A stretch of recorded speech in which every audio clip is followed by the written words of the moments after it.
Hi, Leah. So great job on your first draft here. I made a couple of notes I thought I'd go over with you, just some suggestions and things like that. So first of all, the title looks great. It's very, very clearly identifies the focus of what you're going to talk about. Um, One thing I thought I might recommend is capitalizing the classroom if you want this to be a title. Um, Otherwise, I did see that personalized learning here in the first paragraph was also capitalized. I'm not really sure if it needs to be, but that's a choice. I just thought I would point out it's just a question I had. So let's see here. So, one thing I noticed in the first paragraph, kind of moving on here, is you talk about the Department of Education and a quote from them. I am not sure where their quote ends and your own words pick up, or if all of this is from the Department of Education. But just be sure that you cite APA, use the APA citing here, and I believe that should signal where their quote ends and your own words begin. Um, yeah, so let's see here. Kind of moving on. I love the little handprints here, and it really does help set off the banner. So I especially like that little part. You did a really good job with the little subheadings, really popping out what we're about to read in the blue blocks.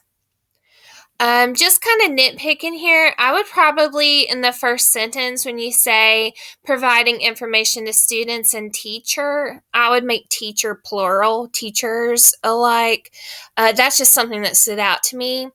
Um, Another thing, too, you say in the second sentence, different ways to consume different information. You can probably just leave off that second different there. It's kind of redundant. Or maybe replace it with another word. I kind of question when you say consume, because I guess I always think about eating when I hear that word. I thought I might recommend maybe changing consume to absorb, but that's just my opinion. But it's fine either way. It's just a recommendation there. One question I had is that at the end of this paragraph, you say, sate their curiosity on their own time. I was just wondering if you actually meant own time, like if you want them to be doing this stuff like at home or outside the school, or if you were trying to say like at their own pace, or I just want to make sure that is what you meant, like independently on their own. That's how I took that. So, okay. And let's see here. The second paragraph here, I love it. I think it was a great paragraph. And I like how you started off broad, like in this first paragraph, and then narrowed it down. And I was wondering if there was a source that you could include here, maybe in the second paragraph or add it on the side or something that supports what you're saying. And that would help you get another source in. Same thing down here, the next paragraph, if there's a source you could try to add, then you could get your third one in. I think we have to have three. I think that's right.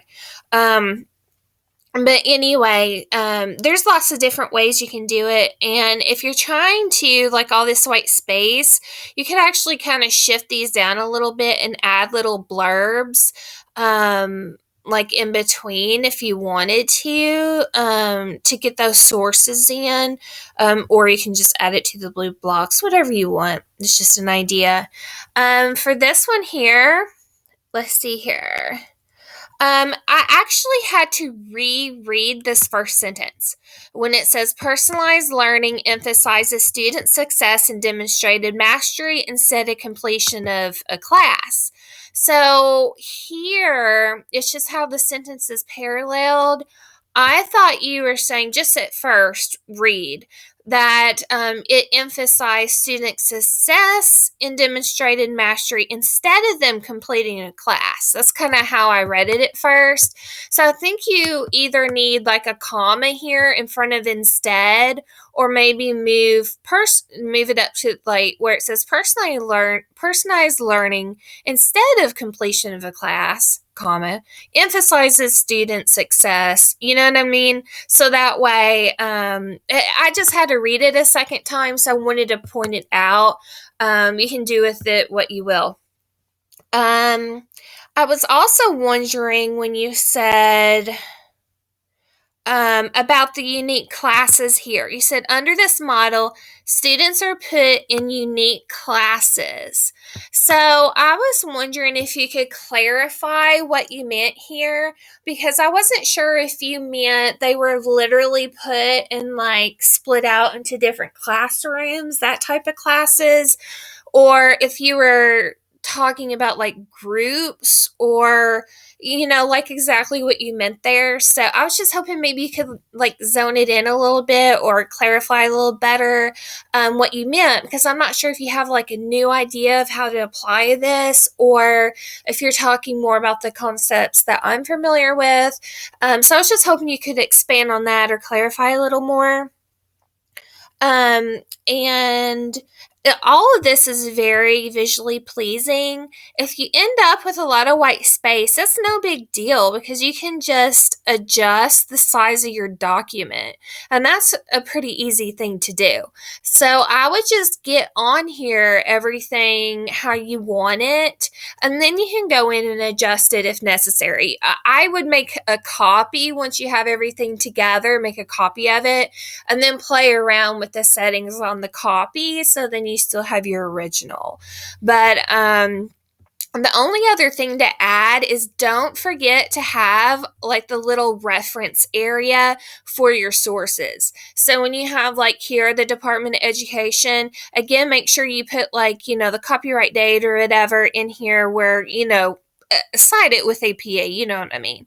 But then at the bottom somewhere, maybe beside these little kids, you could have like, works cited and then put where you got the information or something like that. So, but that's about it. I think that's all I have to recommend. This looks great so far.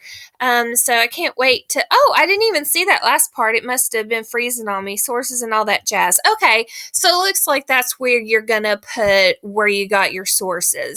So that's cool. Good deal. But I think that's about it. Thanks.